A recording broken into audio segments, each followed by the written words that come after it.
New tonight, we uncover how the state missed the mark big time on a new tax of vacation home rentals in Rhode Island. When it went into effect in July, the governor said the tax would raise $5 million this year alone. But we've learned the tax is off to a rough start, falling more than $1 million short of those projections in just the first month. Steve Nielsen uncovered the shortfall. Only on Eyewitness News tonight, he goes to the state to see why the numbers are so far off. Governor Gina Raimondo wanted to jumpstart a new multi-million-dollar campaign to sell Rhode Island to the rest of the country, and she came up with a way to pay for it. But we uncovered after just 1 month, and already money's being shuffled around to make up for $1 million misstep in projections. A new makeover's coming to Rhode Island's tourism campaign, and one of the ways to pay for it is through tourists. This year, Governor Gina Raimondo's budget added a new tax to renters of vacation homes, totaling 8% in state and local fees.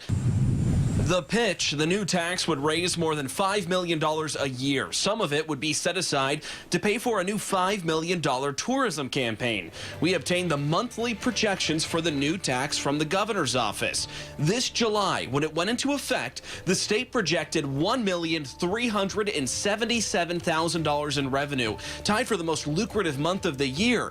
But we checked with the Division of Taxation and found the state only collected $61,500, meaning the state's projection was off by a stunning 96%.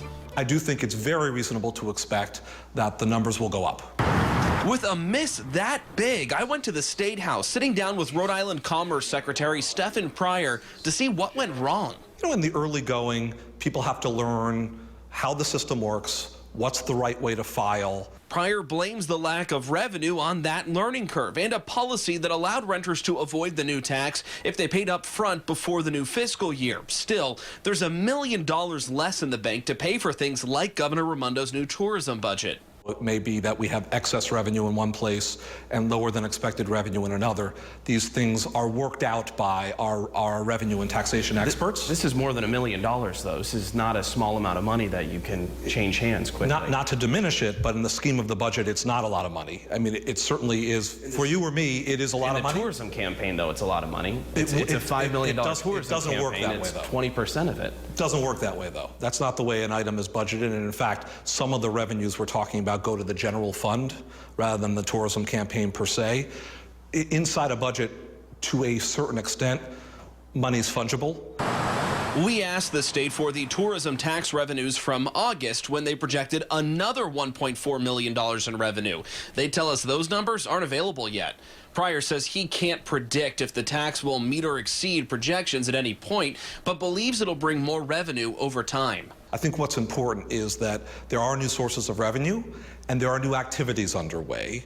Pryor tells me don't judge the revenue from the tax on renters of vacation homes for a while. He says it'll take 2 full summers to determine if revenue will meet projections. I'm Steve Nielsen, Eyewitness News.